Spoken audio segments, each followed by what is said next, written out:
Ecuador, el centro del mundo, un país en donde Dios está obrando señales, prodigios y milagros. Neshama Ministerios Cristianos te da la bienvenida. Prepárate a recibir una palabra del cielo que llevará el soplo de vida de Dios a tu corazón y lo transformará por completo.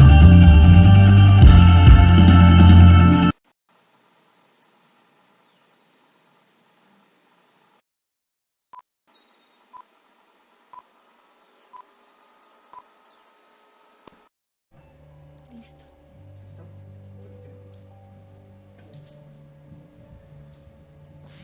Buenos días con todos.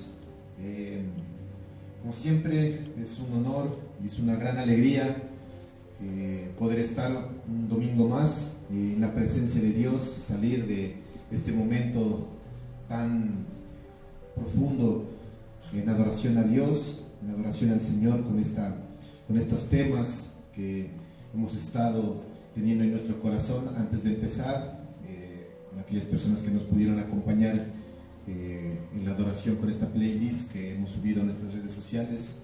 Estamos saliendo de un tiempo especial con el Señor.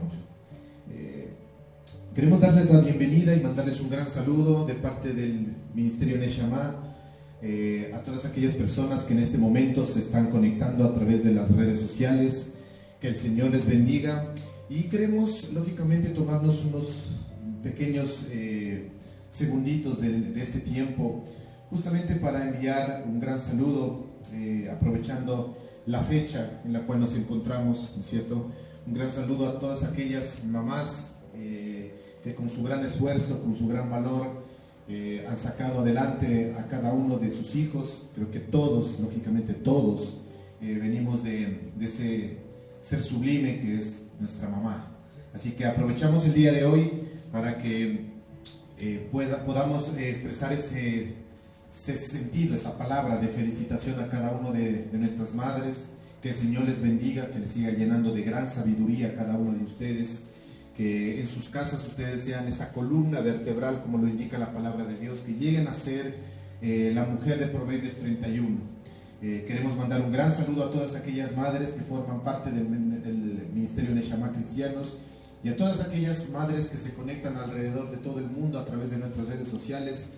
Queremos hacerles llegar un gran saludo, un gran abrazo a todos nuestros familiares, a nuestros conocidos, a todas aquellas personas, lógicamente, que han tenido la oportunidad de tener hijos, ¿no es cierto?, y ser llamado mamá. Y en especial, pues, aprovecho en esta ocasión pues para mandar un gran saludo a mi mamá, que se encuentra en la ciudad de Tulcán. Que el Señor la bendiga. Estamos orando por su vida. Yo siempre doy gracias a Dios por haber puesto una mujer como ella, como mi mamá.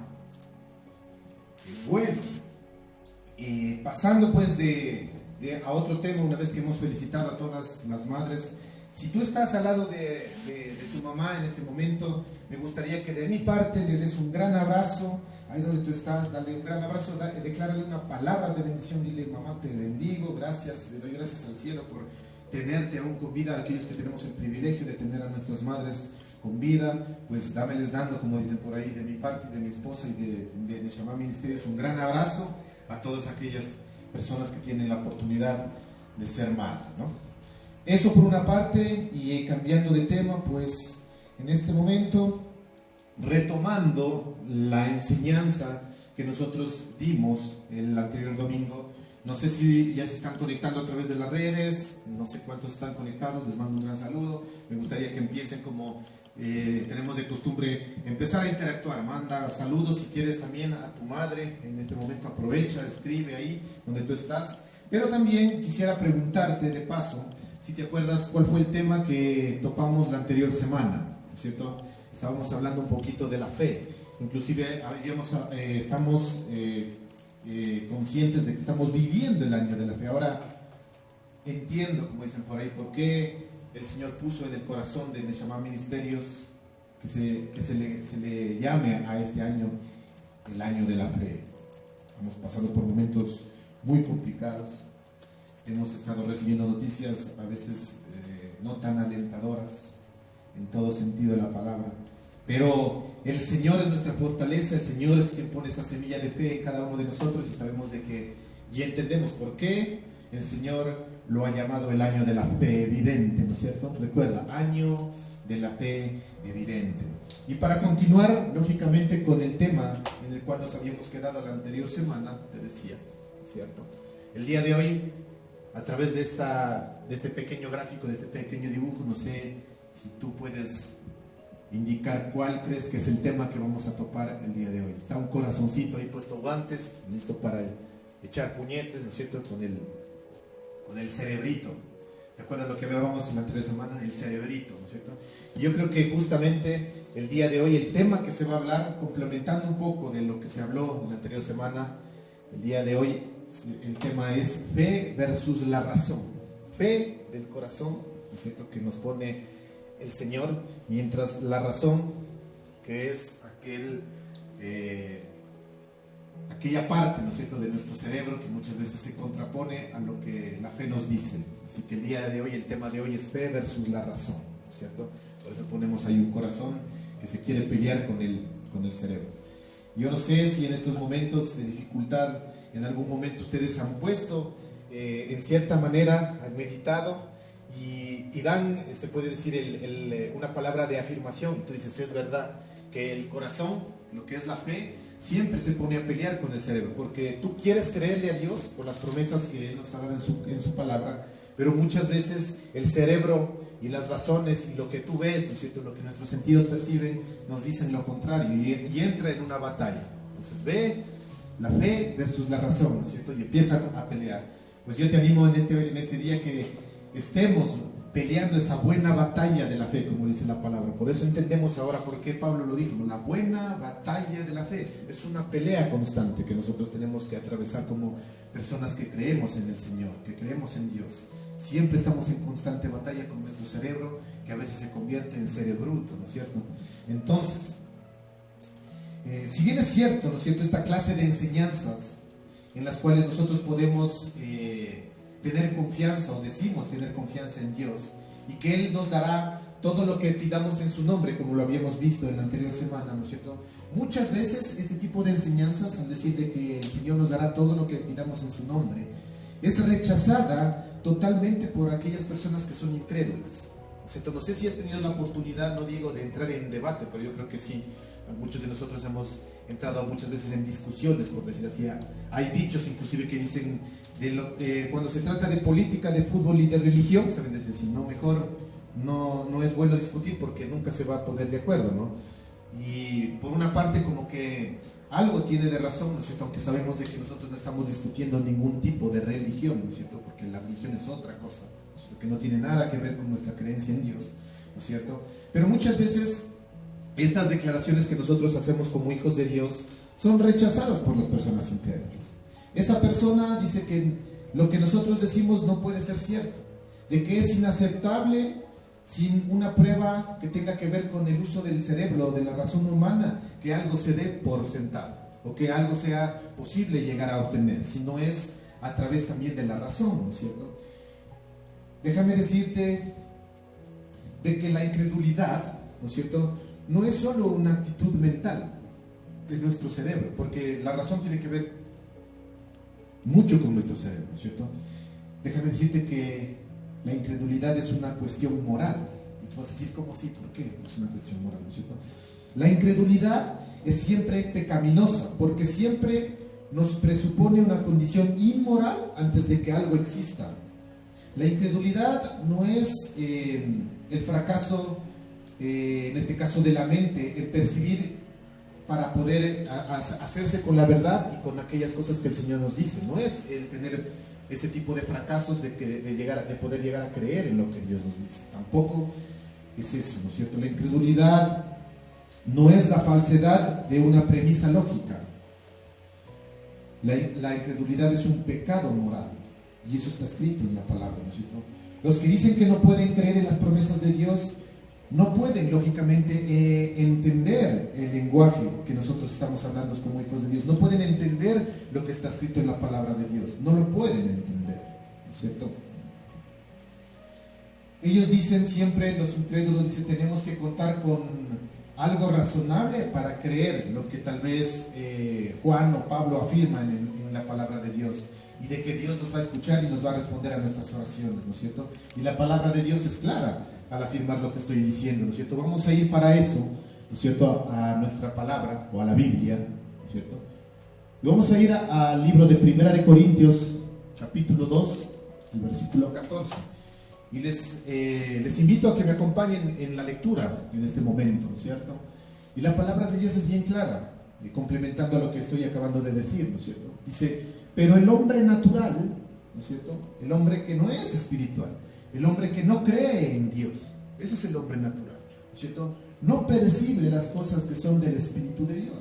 Es lógico, el natural, el que no quiere, ¿no es cierto?, abrir su corazón para conocer cómo es Dios, ¿no es cierto?, no va a poder entender las cosas que son de Dios, porque para él son locura. Y a mí me encanta esto, porque retomando el ejemplo que yo te decía, no sé si tú has tenido la oportunidad en algún momento de hablar con este tipo de personas, ¿no es cierto? Se cierran tanto que empiezan inclusive después, cuando tú les dices algo, hasta empiezan a hacer un sentido como de mofa, como de bromas, y llegan tanto a enojarse, por decir así, que no tienen otras palabras más que empezar inclusive tal vez a insultar, porque ya no les da, ¿no es cierto? O sea, creen que nosotros estamos tan locos, y es al revés también, ¿no es cierto?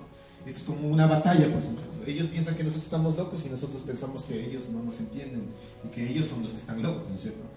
Pero hay una sola verdad, y a eso es lo que quiero llegar. Hay una sola verdad independientemente de si tú crees o no en Dios, ¿no es cierto? Dios no puede ser burlado, Dios no es un hombre para mentir. Hay muchas pruebas, ¿no es cierto?, que han sido verificadas en donde nos aseguran la existencia de Dios, ¿no es cierto? Y por lo tanto, como Dios no puede mentir, todo lo que está escrito en su palabra es verdad. Entonces, la verdad de Dios, como les decía la anterior semana, siempre va a estar encima, en otro nivel sobre la razón humana. Y por eso es que la gente incrédula cree que para nosotros al declarar o al decir algo, ¿no es cierto?, con respecto a lo que Dios nos dice, para Él son locura. Somos unos locos. Y tampoco, ojo, las puede entender. Por más que Él trate de entender con su cabeza, con su cerebro, no lo va a poder comprender, porque las cosas debe aplicar, porque lógicamente cuando tú lees un libro tienes que tener tu mente lógicamente activa, ¿no es cierto? Para estas personas, por más que intenten entender las cosas de Dios en base a su cerebro, no lo va a poder hacer. No lo digo yo, lo dice la palabra misma de Dios, porque Dios sabe cómo nos creó, sabe la capacidad que tiene el cerebro humano y hasta dónde puede llegar en su imaginación. Muchas veces la imaginación de una persona puede ser grandísima, muchas veces es infinita, pero tiene una limitación, porque Dios fue el que la creó. Dios fue el que creó nuestro cerebro, y por eso Él escribe, ¿no es cierto? Él se puede decir, siembra en su palabra esta declaración, porque sabe de que el hombre natural, el incrédulo, no puede entender las cosas de Dios, ¿no es cierto? Y como les decía, no es que se está en contra de la razón humana, solo nos estamos expresando en contra del intento de la razón humana de tratar de entender las cosas de Dios y dejarlas solamente a nivel del cerebro.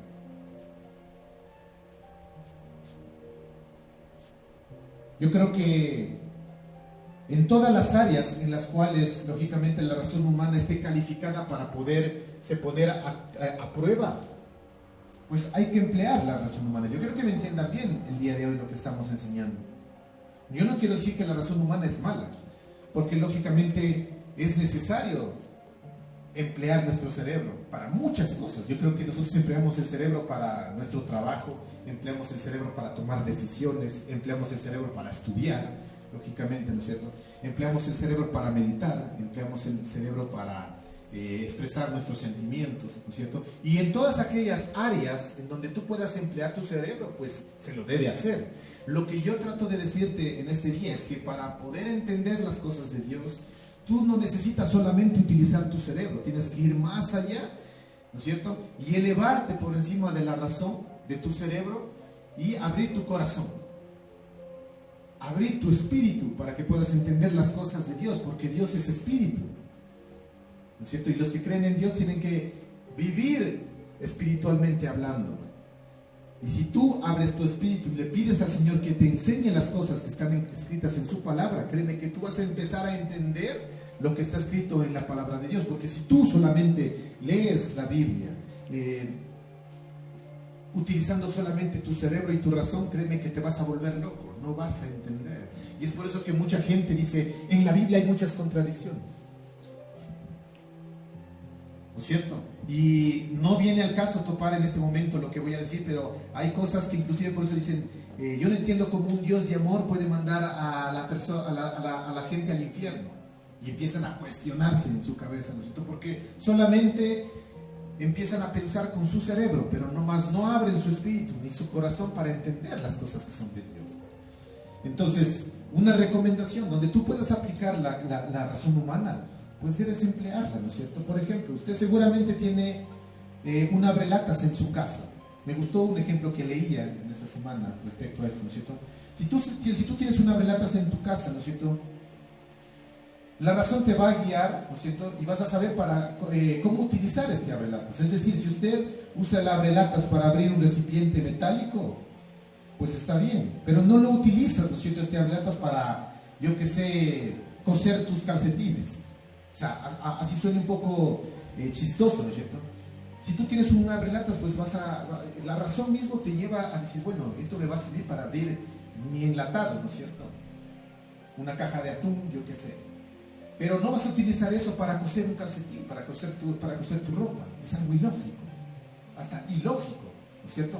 Pues entonces, para ese tipo de cosas, tú, cuando haces alguna acción, utiliza la razón humana. No es que estamos otra vez en contra de la razón humana, ¿no es cierto? Yo creo que en casi todos los hogares hay un martillo, ¿no es cierto?, y un serrucho en la caja de herramientas. Y sabemos para qué sirven. No hemos necesitado coger cursos avanzados para poder utilizar un martillo. ¿Quién de nosotros, ¿no es cierto?, que alguien que se esté conectado me diga, sí, yo tomé un curso intensivo de cómo martillar clavos? ¿No es cierto? Hemos visto por ahí, hemos visto simplemente cómo se utiliza, y utilizo yo el martillo para clavar el clavito, ¿no es cierto? Como saben decir. Y sabemos para qué sirve y cómo se deben usar. No usamos un martillo para empapelar las paredes de nuestro hogar, ¿no es cierto?, o para barrer el patio. ¿O quién coge el serrucho y empieza a barrer el suelo? Yo creo que nadie, ¿no es cierto? Porque nos han enseñado de una manera tan simple, sencilla. Dicen, esta cosa es para este, punto, se acabó. Por lo tanto, utilizando el mismo ejemplo que estoy dando, el cerebro, utilízalo para las cosas que se deben utilizar. Pero no lo utilices para comprender 100% la naturaleza de Dios, porque no te va a dar. Recuerda que nuestro cerebro es limitado, Dios es infinito. No vas a poderlo entender, por más que tú lo quieras hacer, ¿no es cierto? Por ende, por lo que acabamos de decir, podemos decir que hay cosas que la razón humana no puede hacer, que están más allá de su capacidad. Digan donde usted se encuentra en este momento, la razón humana no puede llegar hasta donde su capacidad da, no puede sobrepasar eso, capacidad. Por ejemplo, la razón no podía decirnos que Cristo nacería de una virgen. ¿Cómo explicas eso? ¿Cómo explicas con tu cerebro? ¿No es cierto? Expliquemos, a ver, tratemos las personas que les gusta pensar ahí, ¿no es cierto? ¿Cómo explicas de que Jesús haya venido a través de una mujer si la mujer nunca conoció a un hombre? ¿No es cierto? Siendo un poquito más explícito sexualmente hablando.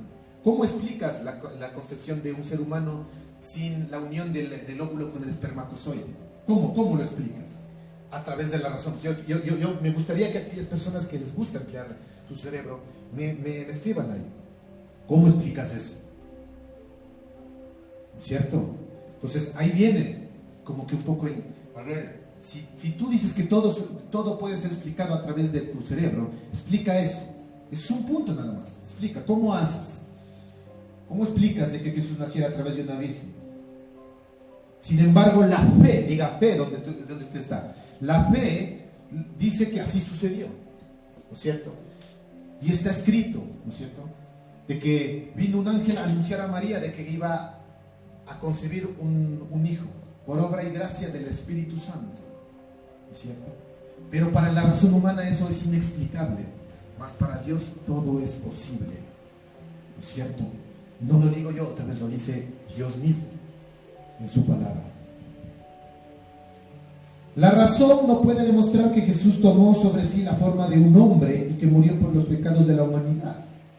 Como un Dios, ¿no es cierto?, creador del cielo, del universo, de la tierra, pudo rebajarse a humillarse, a ser semejante a los hombres para entregar su vida por amor a ellos. Es algo ilógico. Dios no tiene...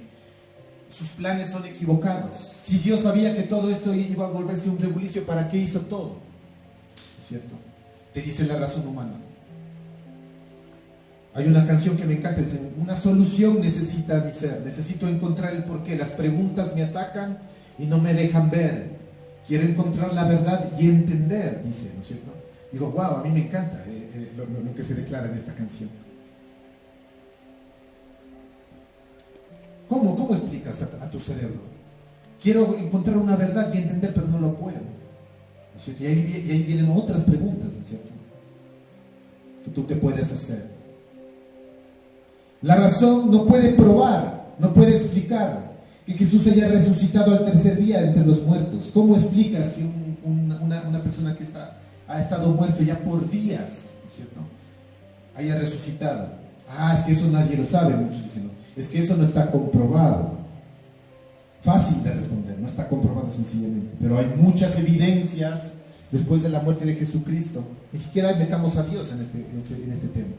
Después de la muerte de Jesús, de que hubo mucha gente que pudo verlo después de haber muerto. Así que hay evidencias, ¿no es cierto?, de que Jesús resucitó. Entonces, pregúntale a tu cerebro, ¿cómo una persona que estuvo muerto durante 3 días volvió a la vida? Explica eso a través de la razón humana. No puedes. Pero la fe dice que así sucedió. Se contrapone, ahí es la batalla. La fe dice que así sucedió. Y así fue. ¿No es cierto? Los racionalistas adoptan la posición de que el cerebro es el único órgano de conocimiento, pero ellos se olvidan por completo o pasan por alto que los sentidos y los sentimientos son medios de conocimiento también. Y la fe también lo es. La fe también es un medio de conocimiento. Ahí anótalo si estás anotando en tu cuerpo. La fe es un medio de conocimiento también, no solamente el cerebro. Y déjame explicarte para complementar lo que estoy acabando de decirte, ¿no es cierto? ¿Por qué los sentimientos, ¿no es cierto?, y los sentidos también son un medio de conocimiento? Para aquellos que les gusta ahí más o menos emplear el cerebrito. ¿Qué pueden decirme? ¿Qué ejemplos tendrían? Por ejemplo, cuando la temperatura del exterior es elevada, ¿no es cierto?, nosotros sabemos muy bien lo que está sucediendo afuera. Los sentimientos son un medio de conocimiento. Dices, está frío, porque sientes el frío. Por lo tanto, el hecho de sentir te permite saber cómo está afuera y lógicamente decidir si te pondrías una chompa o no. ¿No es cierto? Si tú estás en medio del calor, no vas a decir, bueno, o sea, siento calor, me voy a poner doble chompa. El hecho de tú sentir el calor, más bien va a decir, voy a quitarme, ¿no es cierto?, la chompa. Voy a estar en camisita. Los sentimientos son un medio de conocimiento, ¿no es cierto? Cuando alguien ama a alguien, un joven ama a alguna señorita, ¿cómo lo sabe? ¿Cómo lo sabe que le quiere? ¿Cómo sabe que está enamorado? O sea, muy buena pregunta, ¿no? Chuta, ¿cómo saber que estás enamorado de la persona correcta? Ese es otro tema ya, ¿no? Pero yo creo que esta persona no se pone a leer una enciclopedia con el fin de basar su amor en la razón, ¿o sí? Yo creo que no, más bien él escucha, como saben decir, los propios latidos de su corazón. Se chutan las mariposas, ahí empiezan a revolotear dentro del estómago. Lo sabe por sentimiento muchas veces, aunque sabemos que a veces los sentimientos nos traicionan, ¿no es cierto? Porque el sentimiento le da un mensaje al cerebro y a veces hacemos tonteras, ¿no es cierto? O no sé si solamente a mí me ha pasado. Así pues, junto con la razón, los sentimientos son un medio de conocimiento. Y la fe la podemos tener en la misma categoría, es un medio de conocimiento. Eso quiere decir que la persona que ha puesto su confianza en Dios tiene acceso, diga acceso, aquella persona ha puesto su confianza en Dios, tiene acceso a un conocimiento que no puede tener la persona que solamente piensa y razona. Otra vez, no está mal pensar, no está mal razonar, más bien yo te digo, pensarás bien cuando tomes decisión. Pensarás bien. Como se va a decir, abrirás los ojos,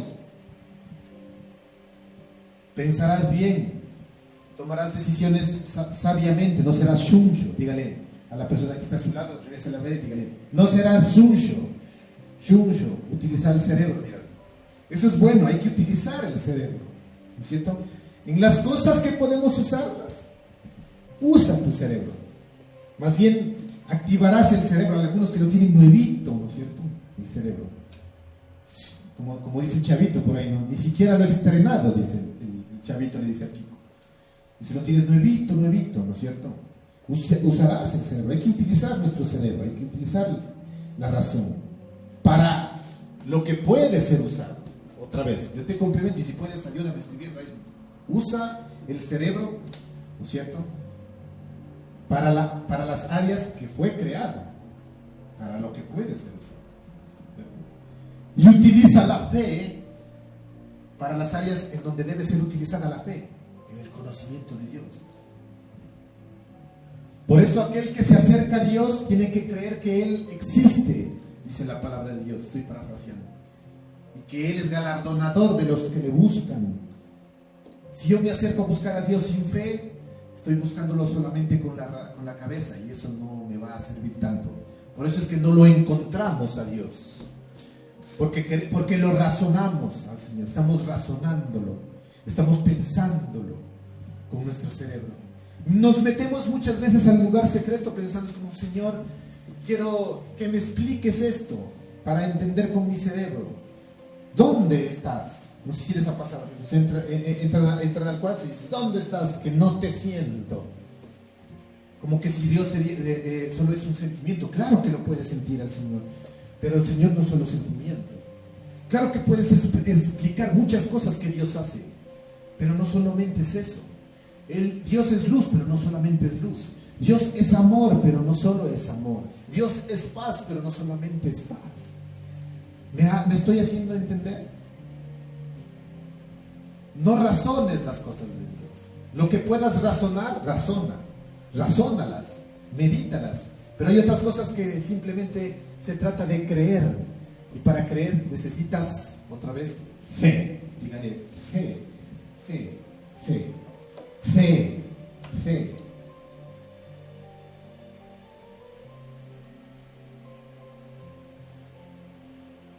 Por ejemplo, justamente aprovechando los tiempos en los que nos encontramos en estos momentos. Yo creo que ya estoy sonando medio cansón en esto, ¿no es cierto? Estoy tan convencido en mi corazón, esto es personal, esto es mío, esto no es que digo, el Señor ha venido y me lo ha revelado, aunque está escrito en su palabra. Estos son los últimos tiempos. Estamos cerca ya para la segunda venida de nuestro Señor, para el regreso de nuestro Señor Jesucristo. Estamos tan cerca como nunca antes en la historia de la humanidad hemos estado. Pero la razón no puede creer en esto, no puede llegar a pensar y decir, ¿cómo que Cristo va a venir a juzgar a vivos y a muertos? Eso es mentira, son cuentos. Esos que andan diciendo de que Jesús va a volver tienen trastornos mentales. Y hay una canción que dice, pero trastorno van a tener ellos cuando vean el retorno de nuestro Señor Jesucristo.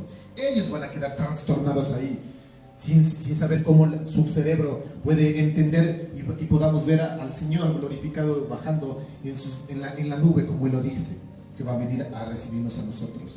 Pero la fe cree que eso va a suceder. Y para los que creemos en el Señor sabemos de que eso es cierto. Estamos tan cerca de su venida, ¿no es cierto? Pero ahora, para los que son razonables, eso dice, eso es mentira, son cuentos.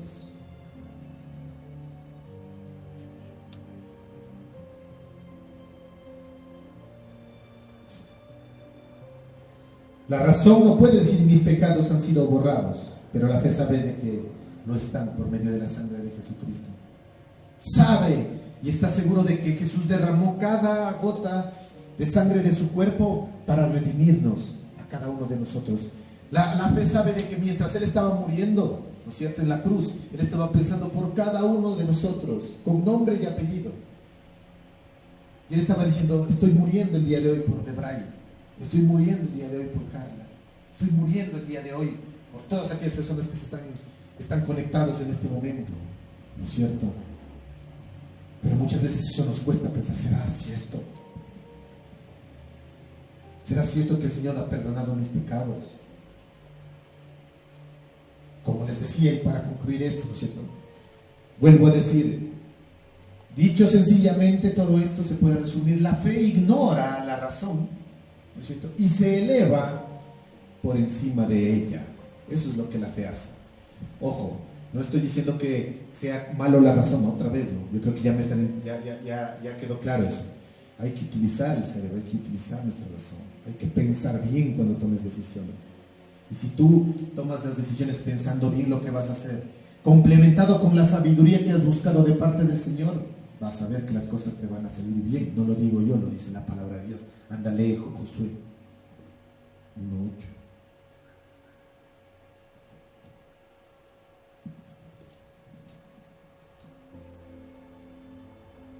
Incluso puede que te hayan dicho que si memorizas más versículos bíblicos tendrás más fe. Y aunque eso es tiene bastante verdad, ¿no es cierto? La fe no debe descansar, como habíamos visto la anterior semana, en las promesas de Dios. ¿Te ayuda a mantenerla firme y activa? Sí. La fe debe descansar, ¿en dónde? A ver, me gustaría que alguien escriba ahí. Lastimosamente no les tengo, ¿no? A mí me gusta interactuar. La fe no debe descansar tanto en las promesas de Dios, sino la fe debe descansar en el carácter de Dios. En el carácter de Dios, en su esencia, en lo que Él es. La fe debe descansar con confianza en aquel que ha hecho las promesas, no en la promesa escrita, sino en la que ha hecho las promesas. ¿Sí? Se escribió acerca de Abraham que... Vamos al párrafo siguiente, ¿no es cierto? Acerca de Abraham se escribió en la palabra de Dios. Vamos a ir a Romanos capítulo 4, ¿no es cierto? Se escribió acerca de Abraham, que tampoco dudó por incredulidad de la promesa de Dios, sino que se fortaleció en fe. Diga, fortalecerse en fe, dando gloria a Dios, plenamente convencido de que era también poderoso para hacer todo lo que había prometido.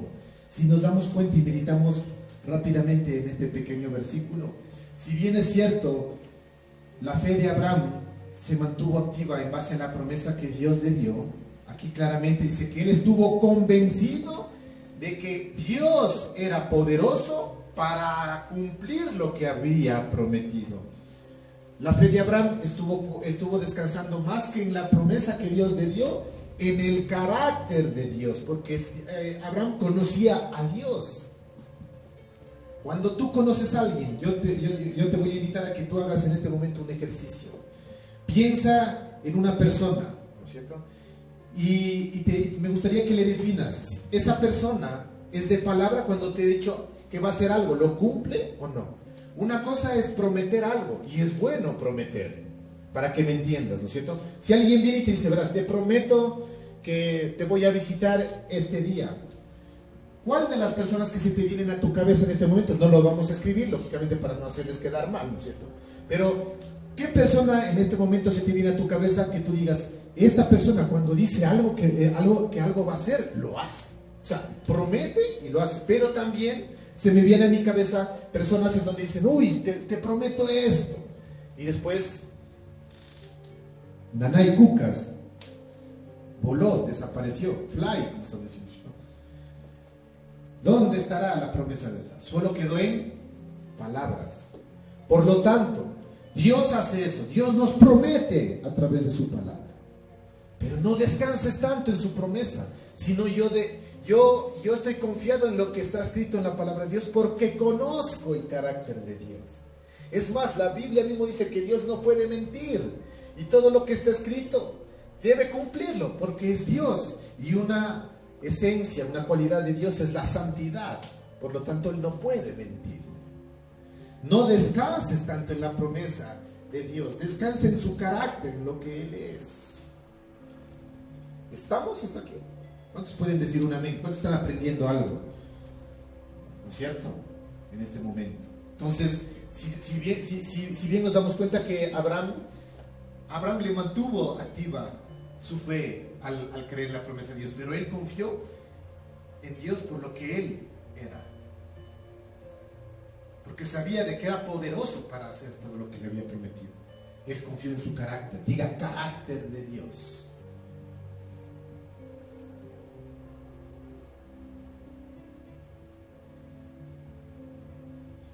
Y la gloria le fue dada a Dios, ¿no es cierto? Porque a Él le corresponde toda gloria cuando obtenemos algo.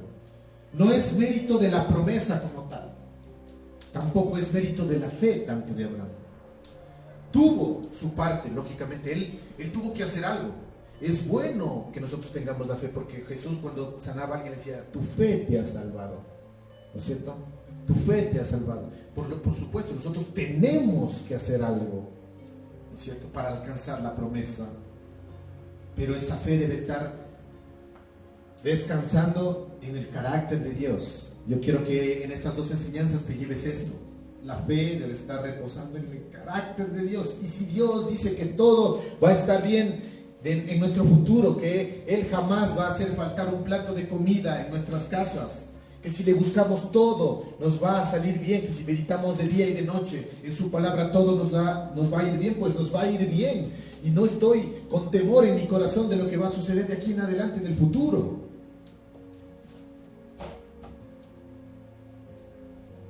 Si me siguen, estamos acá, como estamos diciendo esto.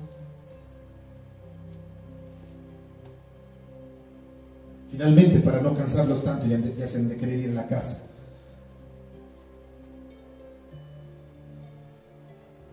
Así pues, como les decía, ¿para qué es la promesa?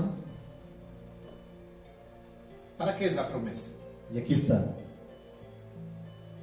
Si bien Dios me da la promesa con el fin de que yo conozca inteligentemente lo que Dios ha planificado para mí y lo que Dios me dará, y yo lo puedo reclamar. Para eso sirve la promesa. Anótalo. Y tú debes anotar esto, lo que te estoy diciendo, para que te acuerdes. Entonces, ¿para qué sirve la palabra de Dios? ¿Para qué sirven las promesas de Dios? Como bien te decía, la promesa de Dios nos sirve para conocer razonablemente, inteligentemente lo que Dios nos ha planificado para mí. ¿Sabes cuáles son los planes de Dios para tu vida? ¿Sabías que Dios te dice y te promete de que si tú le buscas a Él, todas las cosas te van a salir bien? Que los hijos de Dios jamás van a mendigar pan en su casa. ¿Sabías eso? Ahí está el problemita, ¿no? Es que no sabía, porque no has leído. Porque para leer necesitas utilizar la razón, y por eso te digo, utiliza por lo menos esa parte de tu cerebro para conocer lo que el Señor te está prometiendo, ¿cierto? O si no, ¿cómo sabes que el Señor te va a prometer algo si ni siquiera le buscas lo que Él ha prometido para nosotros? Entonces la promesa nos sirve para conocer lo que Dios me va a dar y para saber lo que yo puedo reclamarle a Él, pues. Porque, tomando el ejemplo que les había dicho, ¿no es cierto? Cuando a ustedes alguien les ha prometido algo y no les ha cumplido, ¿le han reclamado? Yo creo que sí, pues de hecho, ¿y vos qué? O sea, ¿qué pasó? No llegaste nunca. Me prometiste ayudarme y ahí está.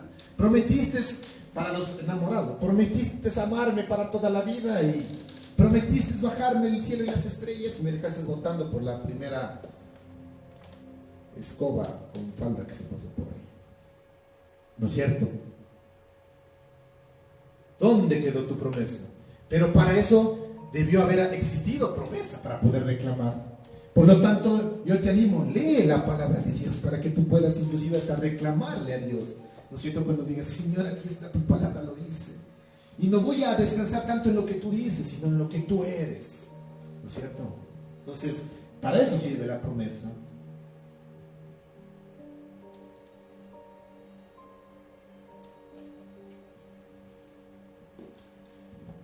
¿En qué pues nos estamos equivocando? ¿Qué sucede con la confianza? Como lo hizo Abraham, ¿no es cierto? Sucede de que nos acercamos a Dios solo cuando nos conviene o necesitamos algo de Él. Ahí está el inconveniente. Anota lo que estamos poniendo en este momento aquí. ¿Sabes por qué las oraciones no han sido contestadas? ¿Sabes por qué nuestra fe falta? Y no le digo a ustedes, no, ustedes incircuncisos. Nos ha faltado. Porque hay que reconocer y poner nuestra mano en el corazón, abrir nuestro corazón y reconocer que nos acercamos a Dios solo cuando nos conviene o necesitamos algo de Él. O, como les decía en domingos anteriores, todo mundo ahorita habla de Dios. Porque estamos viviendo esta época del coronavirus, ¿no? Toditos. Ahorita toditos son creyentes, ¿no? Qué bueno sería yo me alegraría que todos los que en este momento están levantando sus oraciones de Dios se mantengan constantes en su creencia por el Señor. Aunque suene difícil y aunque suene absurdo y algo tonto decirlo, si así fuera, de que en estos momentos todos se han volcado por lo menos algo, han tratado de buscar a Dios, qué bueno que haya existido el coronavirus, que no pase nunca. Pero no es esa la manera, no es así la forma en que se debe dar, que debamos esperar el hachazo, el golpe para recién en ese momento acercarnos a Dios. Eso es lo que sucede, por eso fracasamos. Tratamos de aumentar nuestra fe leyendo más las promesas de Dios. Está bien, otra vez, ojo, que me entiendan bien, ¿no? Como les decía a veces a los chicos que tengo la oportunidad a veces de darles clases de matemáticas, ¿no? Me quedan viendo, como les decía, con ojos de cordero degollado. ¿Me entendiste? Yo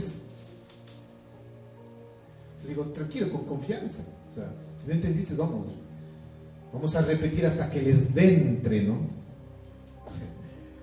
O sea, hasta que entiendan. Entonces, ojo, ¿por qué hago ese paréntesis? Tratamos de aumentar nuestra fe leyendo más las promesas de Dios. O sea, está bien leer, ¿no es cierto? Está bien que te sepa, porque aquí va, no para los incrédulos, es para los creyentes, ¿no? Hay gente que se sabe de memoria, inclusive yo me atrevo a decir que hay gente que sabe más Biblia que yo. Yo inclusive soy medio malo para la memoria, ¿no? Tengo que ejercitar y tengo que, mi amor, prepararme más sardina, por favor. Porque a veces se me olvida.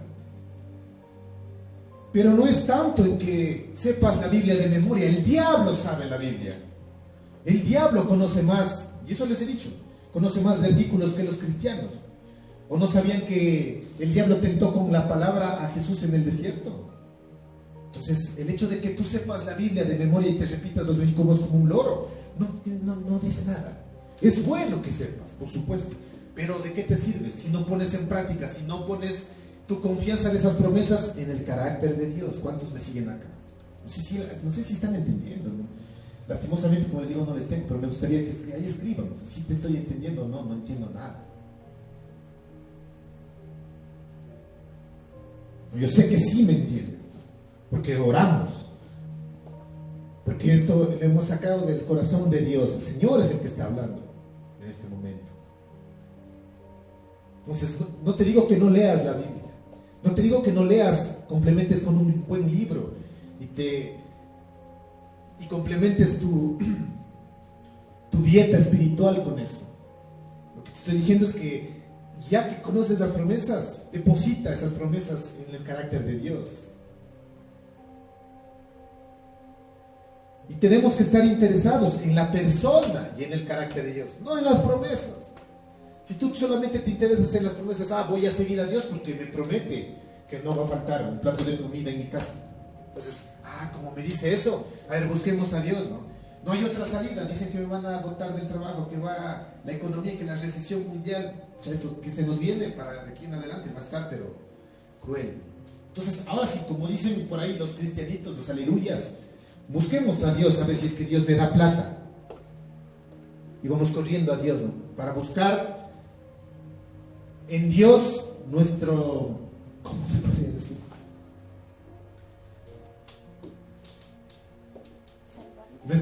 Nuestro salvavidas, aquella persona que se pone de garante, y buscamos a Dios para que nos ayude a pagar nuestras deudas. Para eso lo buscamos. Como estoy ya hasta el cuello con deudas, ahí sí voy a buscar a Dios, ¿no? Porque dice que, por ahí he escuchado que el Señor también da plata, ¿no? A ver si es que es cierto. Me voy a la iglesia y entran a la iglesia un domingo a buscarle al Señor para que les dé dinero.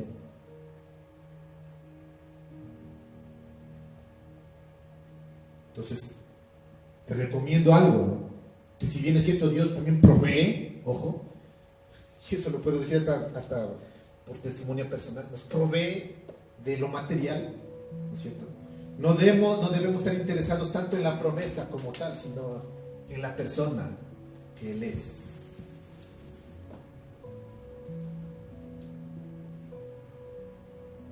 Tratamos de usarlo como una escapatoria del infierno muchas veces. Es que me da miedo ir al infierno, por eso es que voy los domingos, ¿no?, a rezar un poquito.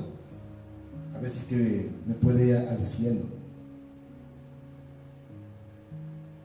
Lo usamos cuando nuestros niños, cuando un pariente está enfermo, ahí lo usamos así. Después seguimos viviendo a nuestra manera. Después que Él nos ayuda, ¿no?, Dios bombero. Luego tratamos de aumentar nuestra fe leyendo las promesas de la Biblia, pero eso no funciona, como les digo, solamente así.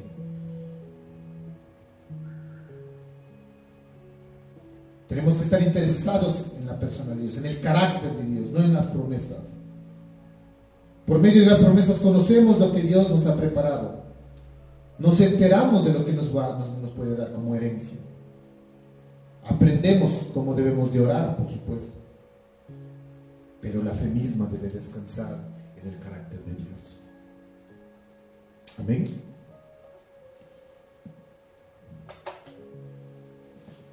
Gracias por haberse quedado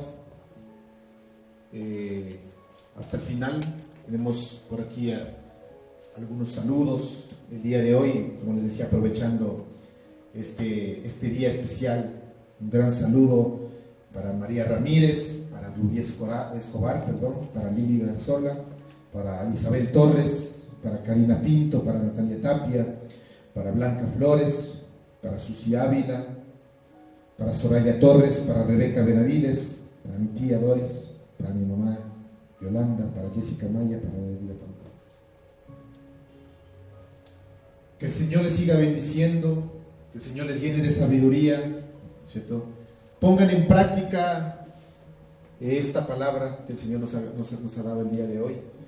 Y queremos orar rápidamente ya para concluir por las ofrendas. Señor, gracias, Señor, por la semilla que tú pones en nuestra mano, Señor, para poder depositar lo que tú mismo nos has dado, Señor. Sabemos de que tu fidelidad ha sido tan grande que hasta el momento nunca ha faltado un plato de comida en nuestras mesas, ni nos faltará. Tu promesa lo dice así, Señor, y por eso te damos las gracias. ¿Y cómo no agradecerte?